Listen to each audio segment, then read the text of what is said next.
வணக்கம் மக்களே. Nita form India சேனல்லேருந்து இன்றைய தலைப்பு. பல பேர் கேட்டிருந்தீங்க காம்பு சுருக்கம், அதுக்கப்புறம் பார்த்திங்கன்னா மொக்குப்புழு பிரச்சனை, அதுக்கப்புறம் கருகல், இதெல்லாம் நீங்கள் கேட்டிருந்தீங்க. அந்த மருந்தோட ஃபோட்டோ வந்து நல்லா ஒரு முறை நல்லா ஜூம் பண்ணி பாருங்கள். ஏன்னா நானே வந்து பார்த்திங்கன்னா இன்றைக்கி தான் வாங்கிட்டு வந்தேன். அதில் இசாபின் வந்து நமக்கு தெரிஞ்ச மருந்து தான். மற்ற மருந்து வந்து ஒரு புது மருந்து கொடுத்துருந்தாங்க. சரி, அது எப்படி வேலை செய்யுதுன்னு சொல்லிட்டு வாங்கிட்டு வந்து ட்ரை பண்ணி பார்த்துருக்கோம். ரிசல்ட் நல்லாயிருக்கு ஒரு செடிகளில். நீங்களும் வந்து ஒரு சின்னதாக ஒரு பாட்டு மட்டும் பயன்படுத்தி பாருங்கள். இப்போ நீங்கள் வந்து இப்போது வீடியோ பார்த்துருப்பீங்க. பூவெல்லாம் அறுவடை பண்ணி நம்ம கொண்டு போகிறோம். இன்றைக்கி வந்து பார்த்திங்கன்னா மீண்டும் கிட்டத்தட்ட வந்து நமக்கு வந்து ஒரு ஏக்கர்லேருந்து ஒரு 3/4 ஏக்கர் வந்து பூ பறிக்க முடியாமலே போயிடுச்சு. என்ன பண்ணுறது நமக்கு? ஏன்னா இன்றைக்கி சண்டே, மார்க்கெட் வந்து 2:30 வரைக்கும் தான் இருந்ததுன்னு சொல்கிறாங்க. அதனால் பூ நமக்கு எவ்வளோ முடியுமோ அவ்வளோ கொண்டு போய் விட்டாச்சு. மற்ற பூவெல்லாம் நம்ம அப்படியே தோட்டத்தில் விட்டாச்சு. இன்றைக்கி பறிக்க முடியாமல். நாளைக்கு வந்து மறுபடியும் ஆளுங்களை வந்து ஒரு 2-3 பேர் எக்ஸ்ட்ரா கூப்பிட்ருக்கோம். ஆளுங்க தான் கிடைக்கல. அதான் ஒரு பெரிய சிரமமாக போயிட்டுருக்குது. ஏன்னா திடீர்னு ஆளுங்க கேட்கும்போது வரேன்னு சொல்கிறாங்க, காலையில் வந்து பார்த்தா வரலன்னு சொல்கிறாங்க. இது ஒரு பெரிய இஷ்யூ இருக்குது. ரெண்டாவது, அந்த மருந்து நான் இந்த அட்டவணையில் கொடுத்துருக்குற மருந்தெல்லாம் பார்த்திங்கன்னா 1 லிட்டருக்கு 15 ml போடுங்க. அவங்க 20 ml சொல்லியிருந்தாங்க. பட் 15 ml வந்து போடுங்க. அதில் வெயில் தாக்கம் அதிகமாக இருக்கிறதுனால கொஞ்சம் ஈவினிங்காக மருந்து அடிங்க. 1 லிட்டருக்கு ஒரு 1.5 ml. இதே வந்து 10 லிட்டருக்காக போடும்போது ஒரு 15 ml போடுங்க. இல்லைனா ஒரு 2 ml கூட போடலாம். ஒன்றும் பிரச்சனை இல்லை. தோட்டத்தில் ஒன்றும் பெரிய பிரச்சனை இல்லை. நோய் தாக்குதல் எதுவுமே இல்லை. கொஞ்சம் பூ நல்லா வரணும், பூ பிரச்சனை இல்லாமல் வரணும் அப்படின்ட்டு ஒரு ஐடியா உங்கள்கிட்ட இருக்குது அப்படின்னா நீங்கள் வந்து ஒரு 15 ml போடுங்க. இல்லை கொஞ்சம் பிரச்சனை இருக்குது தோட்டத்தில், காம்பு சுரு இருக்குது, காம்பழுகள் இருக்குது, மொக்குப்புழு இருக்குது, பிரச்சனை அந்த மாதிரி எல்லாம் இருக்குது அப்படின்னா 20 ml போடுங்க. ஏன்னா நம்ம நோய் தாக்குதல் இல்லைன்னா நம்ம மருந்து வந்து தேவையில்லாமல் செலவு பண்ண தேவையில்லை. ஏன்னா விலை வந்து பார்த்திங்கன்னா எக்கச்சக்கமாக விலை இருக்குது. இரண்டாவது வந்து பார்த்திங்கன்னா மீண்டும் அந்த நபர் தான் மறுபடியும் கமெண்ட் பண்ணியிருந்தார். அவருக்கு வந்து இன்னும் இந்த விவசாயத்தோட தெளிவு இல்லைன்னு தான் நான் நினைக்கிறேன், எனக்கு பொறுத்தவரையில். ஏன்னா அவரை பொறுத்தவரையில் எப்படின்னு சொல்கிறாங்க அப்படின்னா இயற்கை, அப்புறம் என்ன பண்ணுறது, அந்த மருந்து பண்ணி இப்படி விவசாயம் பண்ணக்கூடாது, அது பண்ணக்கூடாது அப்படின்னு சொல்கிறாங்க. அது வந்து அவர் சொல்கிறது உபதேசமெல்லாம் வந்து பார்த்திங்கன்னா சில நேரங்களில் வந்து வாழ்க்கையில் வந்து உயிரே வாழ முடியாத ஒருத்தரால் வந்து உபதேசம் வச்சுட்டு ஒன்றுமே பண்ண முடியாது. அது வந்து ஒரு பேசிக் லாஜிக் வந்து அவர் புரிஞ்சுக்கணும். யாராக இருந்தாலும் இந்த இயற்கை விவசாயம் பண்ணுங்கள் அப்படின்னு சொல்லி சொல்கிறாங்க. நம்ம ஒன்றும் வந்து உற்பத்தி பண்ணுற பொருள் வந்து எதுவுமே உண்ற பொருள் கிடையாது. அதாவது உட்கொள்கிற பொருள் எதுவுமே இல்லை. இதில் வந்து காய்கறியோ மற்ற எதுவுமே வந்து நம்ம வந்து அந்த ஒரு கெமிக்கல் நம்ம ஸ்ப்ரே பண்ணுறதுனால நம்ம வந்து டைரெக்டாக நம்ம வந்து ஹியூமனுக்கு வந்து எந்த விதமான ஒரு பாதிப்பும் இல்லை. இதை வந்து நம்ம வந்து டைரெக்டாக வந்து பார்த்திங்கன்னா இது வந்து இது ப்ராசஸிங்கும் வந்து பார்த்திங்கன்னா ஒரு வேறு மாதிரி ப்ராசஸிங் இது. அதனால் இது வந்து கெமிக்கல் அடிக்கிறதுனால வந்து ஒன்றும் பெரிய இஷ்யூ கிடையாது. அதேமாதிரி வந்து நம்ம மண்ணுக்கு வந்து போடுற உரங்களுடைய கெப்பாசிட்டிலாம் வந்து பார்த்திங்கன்னா 100க்கு வந்து 10% தான் மண்ணில் போடுறோம் உரம். மற்ற பயிரெலாம் அந்த நெல்லுக்கு கொட்டுற மாதிரி, கரும்பு கொட்டுற மாதிரிலாம் மல்லிகை தேவைப்படாது. மாதத்தில் ஒரு முறை அதுவும் வந்து நீங்கள் வந்து புண்ணாக்க மாதிரி உரங்கள்லாம் கலந்து நீங்கள் கொடுத்தீங்கன்னா அது போதுமானது. அதனால் வந்து நம்ம வந்து தொடர்ந்து நம்ம அடி உரம் வந்து பார்த்திங்கன்னா செயற்கை விட இயற்கையில் வந்து நம்ம என்ன பண்ணியிருக்கோம் அப்படிங்கிறத நம்ம வந்து தெளிவாக வந்து பல நேரங்களில் பல விஷயம் சொல்லியிருக்கோம். கூட நம்ம வந்து பஞ்சகாவியை பற்றி சொல்லியிருக்கோம், மீன் அமிலத்தை பற்றி சொல்லியிருக்கோம், நிறைய விஷயங்கள் சொல்லியிருக்கோம். ஆனால் ஒரு நபர் வந்து தொடர்ந்து அந்த கெமிக்கல் பற்றி தான் பிடிச்சின்னு உட்காந்துக்கிறாரு. அது ஏன்னு தெரியல. நம்ம சொன்ன எத்தனையோ இப்போ நான் வந்து உங்கள்கிட்ட வீடியோவில் போகிற அந்த கெமிக்கல் உரங்கள் வந்து பார்த்திங்கன்னா இது வந்து நம்ம செடிகளுக்கு இது பண்ணால் மட்டும்தான் நம்மளால் சர்வைவ் பண்ண முடியும். நிறைய பேர் மல்லி விவசாயம் வச்சுருக்கிற அத்தனை பேருக்கும் நிறைய பேருக்கு தெரிஞ்சிருக்கும்.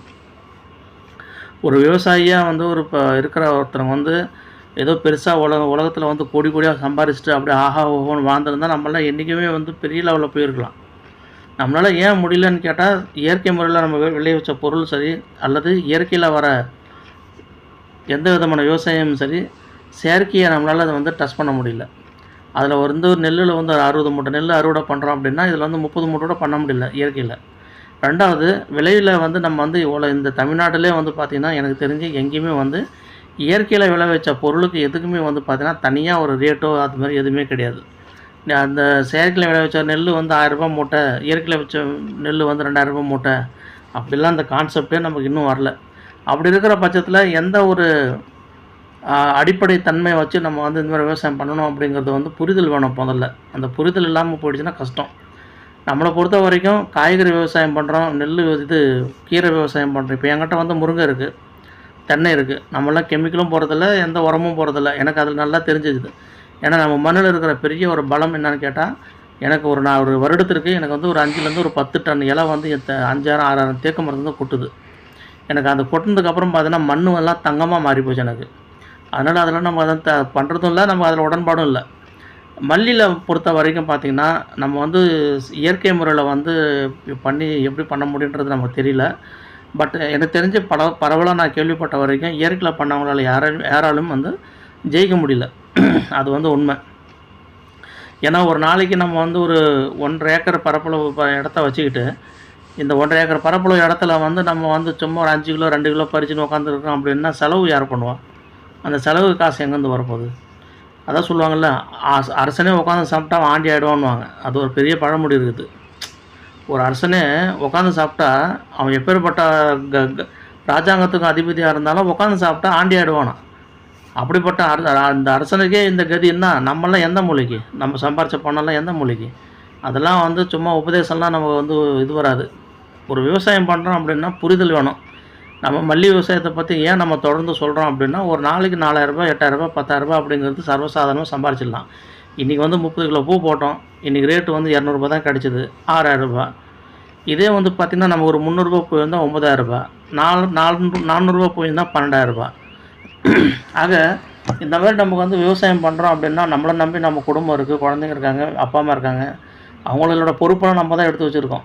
அதனால் வந்து அந்த குடும்பத்தை காப்பாற்றுறாங்கிற நிறைவும் இதுவும் வந்து நமக்கு வேணும். மல்லியில் பொறுத்த வரைக்கும் பார்த்திங்கன்னா, நம்ம வந்து செயற்கை முறையில் பண்ணால் மட்டும்தான் ஜெயிக்க முடியும், இல்லைனா முடியாது. இப்போல்லாம் சீசன் வந்து சரியான சீசன். இப்போ ஏப்ரல் மாதம், இதுக்கு மேலே தொடர்ந்து ஒரு 5-6 மாதம் பார்த்திங்கன்னா நல்ல சீசன் இருக்கும். இந்த சீசனில் வந்து நம்ம வந்து தொடர்ந்து நம்ம அறுவடை பண்ணி எடுத்துக்கிட்டால் தான் ஆச்சு. அதுக்கப்புறம் பார்த்திங்கன்னா அப்படியே மழை பெய்யும். மழை பெஞ்சதுக்கப்புறம் பார்த்திங்கன்னா பனி வரும். பனி வந்ததுக்கப்புறம் பார்த்திங்கன்னா பூ நின்று போகும். அப்புறம் அந்த மழையிலும் சரி பனியிலும் சரி நம்ம எதிர்பார்க்குற அளவுக்கு நமக்கு அறுவடை பண்ண முடியாது. ரொம்ப அதப்பு. இப்போ நம்மளுக்கெல்லாம் பார்த்திங்கன்னா ஒரு தெளிவு இருக்குது. எப்போ என்ன மருந்து அடிக்கணும், எப்போ மருந்து அடிக்கக்கூடாது அப்படிங்கிறது நம்ம தொடர்ந்து இந்த வீடியோவில் நம்ம தொடர்ந்து அதை பற்றி சொல்லிகிட்டே இருக்கோம்.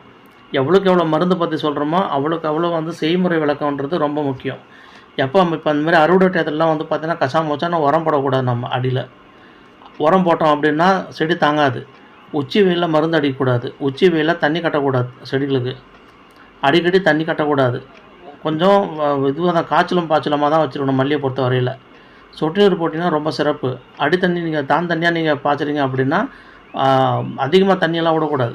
அது வாரத்தில் 10 நாளைக்கு ஒரு தண்ணி விட்டால் கூட போதும். ரொம்ப செடியெல்லாம் வதங்கி போச்சு, பூவெல்லாம் பிக்க முடியும், அதை நம்ம அறுவடை பண்ணுறது கூட கையிலேருந்து அறுத்துக்குது பூ அப்படின்னா தண்ணி கட்டலாம். ஏன் பிரச்சனைனா, நம்ம சூடு தான் மல்லியை பொறுத்த வரைக்கும் மிகப்பெரிய ஒரு பலம். அதிகப்படியான சூடு வரும்போது என்ன நடக்கும் அப்படின்னு கேட்டால் கருகள் அடிச்சிடும். அப்போ அதனால தான் நம்ம என்ன சொல்கிறோம்னா, சாயந்தர நேரத்தில் வந்து தண்ணி கட்டுங்க செடிங்களுக்கு. அதை வந்து பேலன்ஸ் பண்ணும். இந்த மாதிரி நிறையா பழக்க வழக்கங்கள் இருக்குது, நிறைய செய்முறை விளக்கங்கள் இருக்குது. நம்ம சொல்லும்போது வந்து பார்த்திங்கன்னா கேட்குறவங்களுக்கு அத்தனைக்கும் வந்து பார்த்திங்கன்னா ஒரு சாதாரணமாக ஒரு நியூஸாக எடுத்துக்கிறீங்க, ஒரு சங்கதியாக எடுத்துக்கிறீங்க. அப்படி கிடையாதுங்க. சொன்னோம்னா அதில் ஏதாவது ஒரு விஷயம் இல்லாமல் சொல்ல மாட்டாங்க. இதெல்லாம் வந்து பார்த்திங்கன்னா நம்ம ஏதோ புதுசாக போய் ஏதோ ஆக்ஸ்போர்ட் யூனிவர்சிட்டியில் போய் படிச்சுட்டுலாம் வரல. நம்மளை மாதிரி என்ன மாதிரி முன்னோர்கள் 40 வருஷமாக 30 வருஷமாக அனுபவசாலிகளாக இருக்காங்க. மல்லியிலே அப்படியே ஊறி அது மல்லியோட ஃபுல் டீட்டெயில்ஸ் அப்படியே கையில் வச்சுருக்காங்க. அவங்ககிட்டருந்து நம்ம கேட்டு நம்ம கற்றுக்கிறது தான் இது எல்லாமே. சில விஷயங்கள் வந்து பார்த்திங்கன்னா நம்ம படித்தா புரிஞ்சிடும். சில விஷயங்களை வந்து பார்த்திங்கன்னா அனுபவபூர்வமாக செஞ்சு பார்த்தா தான் புரியும். இப்போ மல்லியை பொறுத்த வரைக்கும் நான் வந்து 100க்கு 70% பார்த்திங்கன்னா செஞ்சு பார்க்குறேன். மீதி இருக்கிற 30% வந்து பார்த்திங்கன்னா அனுமானம் தான். இப்படி பண்ணால் இப்படி சரியாக வருமா அப்படிங்கிற ஒரு அனுமானத்தில் தான் நம்ம வந்து விவசாயம் பண்ணுறோம். ஏன் அந்த அனுமானம் அப்படின்னா, அந்த கிளைமேட்டிக்கல் கண்டிஷனுக்கு அவங்க மருந்து கடைக்காரங்க என்ன சொல்கிறாங்களோ அதை நம்ம கரெக்டாக புரிஞ்சுக்கணும்.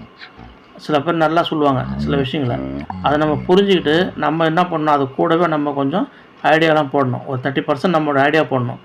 ஐடியா போட்டதுக்கப்புறம் எது தப்பு நடந்தாலும் சரி, சரியாக நடந்தாலும் சரி, ஒரு முறை தான் நடக்க போகுது. அடுத்த தடவை அந்த தப்பு நம்ம தெரிஞ்சிட போகுது. இதுதான் நம்ம நடக்குது இல்லையா? இப்போ இந்த மருந்து நம்ம அடிக்கிற சமயத்தில் நான் சொன்ன அந்த மருந்தெல்லாம் இசாபின் மற்ற அந்த 4 மருந்து கெமிக்கல் மருந்து இருக்குது. இது கண்டிப்பாக பூ வரதுக்கு அதிகமாக, அதாவது துளுப்புலேருந்து அந்த அரும்பு காட்டுறதுலேருந்து அறுவடை வரைக்கும் அந்த மருந்து வந்து போதுமானது. அதை நம்ம அடித்தோம் அப்படின்னா அதுக்கு இருக்கிற அந்த மருந்து நமக்கு துளுப்பு நல்லா எடுத்து தந்து அரும்பு கட்ட வச்சிரும். அதுக்கப்புறம் நான் நேற்று சொன்ன மாதிரி பூ வந்து நமக்கு அறுவடை நல்லா வரணும் அப்படின்னா நம்ம ஏற்கனவே பழைய வீடியோலாம் பார்த்தீங்கன்னா உங்களுக்கு தெரிஞ்சிருக்கும். எக்ஸோடிஸ் வந்து ரொம்ப முக்கியமான மருந்து. ஆண்ட்ராகால் ஒரு மருந்து, அது ரொம்ப முக்கியமான மருந்து. அது கூட வந்து நம்ம இந்த மாதிரி மோனோக்ரோட்டோபாஸ் இந்த மாதிரி கெமிக்கல் மருந்தெல்லாம் சேர்த்துக்கணும். அது ஆல்ஃபா மெத்ரின்னு, அது இந்த மாதிரி மருந்து நம்ம நிறையா மருந்து நம்ம சொல்லியிருக்கோம். இது இப்போ உதாரணம் பார்த்திங்கன்னா இசிபிட் சொல்லியிருக்கோம். அதுக்கப்புறம் எக்கலாஸு, ஆல்ஃபா மெத்ரின்னு, பர்பனாபாஸு, அதுக்கப்புறம் பார்த்திங்கன்னா சைபர் மெத்ரின்னு, இந்த மாதிரி பெந்தோடைட்டு, இது அப்புறம் சிமோடிஸு, கிரேசியா, இன்சிபியோ, இந்த மாதிரி பார்த்திங்கன்னா நிறைய மருந்து நண்பர்களே. அப்புறம் மகாந்தன் கம்பலில் வர என்பிகேஎஸ், அது NC set, MC set, MC plus, இதெல்லாம் நம்ம ஏன் எக்ஸ்ட்ரா இந்த மாதிரி மருந்தெல்லாம் நம்ம சொல்லியிருக்கோம். அட்லீஸ்ட் நீங்கள் வந்து ஒரு குறைஞ்ச அளவில், அதாவது ஒரு நீங்கள் வந்து ஒன்றும் இல்லை, கடையில் போய்ட்டு ஒரு சாம்பிளாக கேட்டால் கூட கொடுத்துருவாங்க.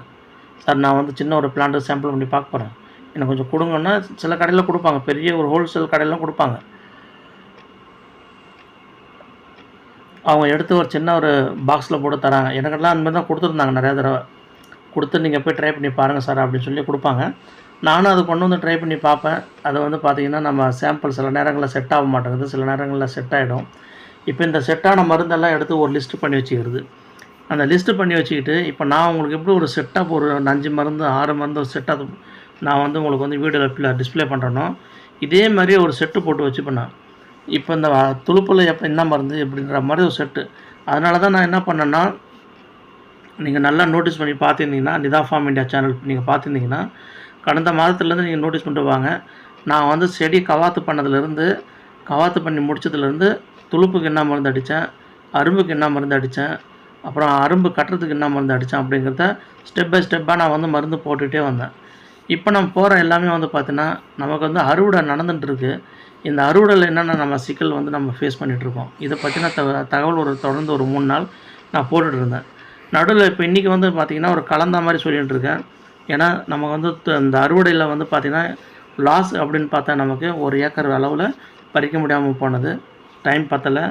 ஆளுங்க வந்து ஒரு 8 பேர் கூப்பிட்ருந்தோம். வந்தது பார்த்திங்கன்னா ஒரு 5 பேர் 6 பேர் வந்தாங்க, 2 பேர் வரலை. அப்புறம் பார்த்திங்கன்னா நம்ம அதாவது நான் சொல்கிற அந்த 6 பேர் அப்படிங்கிறது ஒரு ஷிஃப்ட் இல்லை. காலையில் 7 மணிக்கு வந்தாங்கன்னா 3 மணி 4 மணி ஆகிடுது. சில நேரங்களில் மார்க்கெட் வந்து 4:30 வரைக்கும் இருக்குது. அதனால் 4 மணி வரைக்கும் பூ பறித்து போடுவாங்க. இன்றைக்கி என்ன நடந்தது அப்படின்னா 2:30க்கு க்ளோஸ்டு. ஸோ அவங்க வந்து கரெக்டாக ஷார்ப்பாக அட்லீஸ்ட் ஒரு 2 மணிக்காவது வரணுன்ட்டாங்க.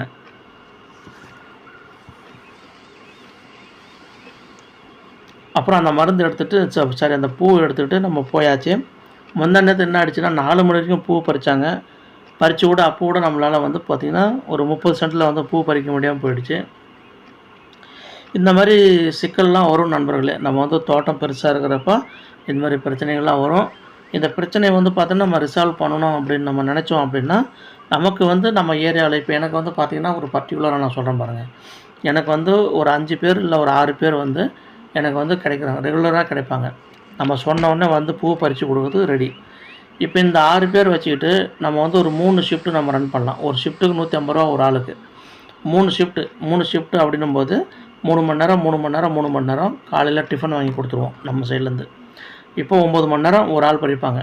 அப்படி பறிக்கிற சமயத்தில் நம்ம வந்து தொடர்ந்து நம்மளோட கெப்பாசிட்டி வச்சு பார்க்குறப்ப எப்படி நடக்குது அப்படின்னா, இந்த 9 மணி நேரத்தில் ஒரு ஆள் வந்து அதிகபட்சமாக பார்த்திங்கன்னா ஒரு 3லேருந்து ஒரு 4 கிலோ வந்து பூ பறிக்கிறாங்க. அதாவது 3 மணி நேரத்துக்கு அப்ராக்சிமேட்டாக ஒரு 1 கிலோ 1.25 கிலோ பூ பறிக்கிறாங்க. அதான் அவங்களோட கெப்பாசிட்டியாக இருக்குது. அதுக்கு மேலே நம்மளால் ஒன்றும் பண்ண முடியல. அவங்கள்ட்ட சொன்னாலும் அவங்களும் ட்ரை பண்ணுறாங்க. But they can't do that because அவங்களுக்கு அந்த பழக்கம் இப்போ தான் கொஞ்சம் கொஞ்சமாக வந்துக்கிட்டு இருக்குது. இதுக்கு போன வருடம்லாம் வந்து பார்த்திங்கன்னா நம்ம மல்லியில் பொறுத்த வரையில் ஒரு தோட்டத்தில் வரும், ஒரு தோட்டம் அடுத்து வரும், அதுக்கு ஒரு தோட்டம் அடுத்து வரும். அப்படி வந்து நம்ம வந்து மாறி மாறி வந்துட்டு இருந்தது. இந்த தடவை என்ன பண்ணோம்னா 3 தோட்டத்துக்கும் ஒரே சமயத்தில் மருந்து அடித்து விட்டோம். 3 தோட்டமும் ஒரே மாதிரி பூ வர ஆரம்பிச்சிது. இதனால் வந்து பார்த்திங்கன்னா ஒரு சின்ன ஒரு சிக்கலில் மாட்டிக்கிட்டோம். அப்பயும் ஒரு 50 சென்ட்டு தான் ரொம்ப அதிகமாக பூ வருது. மற்ற 1 ஏக்கரில் வந்து பார்த்திங்கன்னா நம்ம மருந்து அடிக்கிறதுல கொஞ்சம் ஸ்லோவாக பண்ணிட்டோம். சில மருந்து நம்ம வந்து ஒரு மருந்துக்கு இன்னொரு மருந்து நடுவில் கேப் விட்டுருவோம் வேணும்னு. ஏன்னா அதை அடித்தா நம்ம பூ அதிகமாக வந்துடும். அதனால் வந்து நம்ம வந்து வேணும்னா ஒரு பிரேக் விட்டோம் மருந்து அடிக்காமல். ஸோ இந்த மாதிரிலாம் நம்ம வந்து தவிர்த்தோம். ஏன்னா பூ அதிகமாக வந்தால் பறிக்கிறதுக்கு ஆள் இல்லை அப்படின்னு சொல்லிட்டு. இப்போ நம்ம வந்து இப்போது இந்த அனலைஸ் வச்சு நம்ம பார்க்குறப்போ இந்த மாதம் ஒரு விஷயம் புரிய வருது. நம்மக்கிட்ட இருக்கிற ஆளுங்க வந்து பார்த்திங்கன்னா ஒரு 25 கிலோ வந்து பார்த்திங்கன்னா அவங்களால பறித்து கொடுத்துட முடியும். நமக்கு கூப்பிட்டோன்னே வர ஆளுங்க. அந்த 25 கிலோ பூ எவ்வளோ இடத்துல வருது அப்படின்னு கேட்டால் ஒரு அப்ராக்சிமேட்டாக வந்து பார்த்திங்கன்னா நம்ம வந்து ஒரு 25-30 சென்ட்டில் கொண்டு வந்துடலாம் அந்த பூவை. அப்போ நான் என்ன பண்ணேன் அப்படின்னு என்ன நினைக்கிறேன், அடுத்த முறை வரும்போது ஒரு 30 சென்ட்டாக பிரிச்சுக்கலான்னு பார்க்குறேன். ஏன்னா நம்மக்கிட்ட இருக்கிறது 1.5 ஏக்கர் இல்லையா, 15 5 பாகமாக பிரிச்சுக்கிட்டு எல்லாத்துக்குமே வந்து பார்த்திங்கன்னா நமக்கு ஒரு அரை 1 வீக் ஒரு 6 நாள் அல்லது 1 வீக் அந்த மாதிரி கேப் ஒன்று கொடுக்கலாம் அப்படின்னு சொல்லிட்டு ஒரு ஒரு உத்தேசமாக நான் வந்து பிளான் பண்ணி வச்சுருக்கேன். அந்த ஒரு வாரம் அல்லது 7 நாள் அப்படின்னா அந்த ஒரு நாள் 7 நாள் அந்த ஒரு வாரம் இல்லை அந்த ஒரு வாரம் அல்லது ஒரு 10 நாள் மினிமம் ஒரு வாரம் போதும். இந்த மாதிரி நம்ம இடைவெளி விட்டு நம்ம கவாத்து பண்ணிவிட்டு அதுக்கப்புறம் நம்ம துளுப்பு மருந்து அடிக்கிறோம்.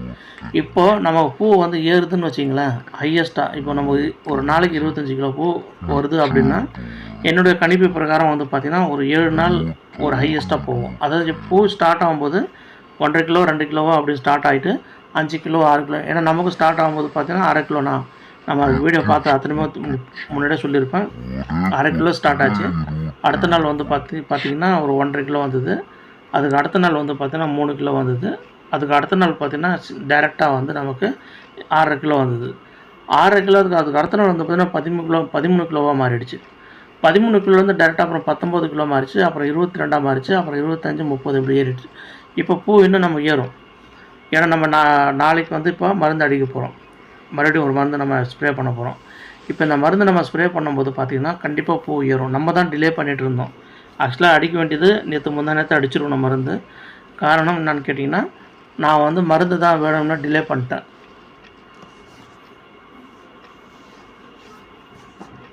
அடித்தா எங்கே பூ வந்து அதிகமாக வரும், அதை பறிக்க முடியாமல் போகும் அப்படிங்கிறதுனால நான் தான் ஒரு 2 நாள் டிலே பண்ணி இன்றைக்கி மருந்து அடிக்கிறேன். ஏன்னா இப்போ பூ வந்து பார்த்திங்கன்னா ஒரு 30 கிலோ ரேஞ்சில் அப்படி வந்துட்டு இருக்கிறதுனால நம்ம வந்து கொஞ்சம் இப்போ மருந்து அடிக்கலாம். ஏன்னா இப்போ மற்ற 2 தோட்டமும் நம்ம பறித்தோம் அப்படின்னா கண்டிப்பாக 40-50 கிலோ வந்திருக்கும் அப்படின்னு தோணுது, சொல்கிறாங்க. நாங்கள் பூ பறித்தவங்க தான் சொன்னாங்க. அதனால் நண்பர்கள் நாளைக்கு மருந்து அடிக்க போகிறோம். தொடர்ந்து நம்ம சேனலை பாருங்கள், சப்ஸ்கிரைப் பண்ணுங்கள். நம்ம சேனலில் கமெண்ட்ஸில் வந்து நிறையா கேள்வி கேளுங்க. அது எனக்கு தெரிஞ்ச அளவுக்கு நான் வந்து உங்கள்கிட்ட ரிப்ளை பண்ணுறேன், நான் பதிவு பண்ணுறேன். அதே மாதிரி வந்து பார்த்திங்கன்னா நண்பர்களே, மருந்து வந்து கேட்கும்போது கொஞ்சம் கவனமாக கேளுங்க. மருந்து கடையில் கேட்குற மருந்து வந்து நமக்கு சூட்டபுளாக இருக்கணும். அது ரொம்ப கவனமாக பாருங்கள். நன்றி, வாழ்க வளமுடன். Thank you so much. Good night.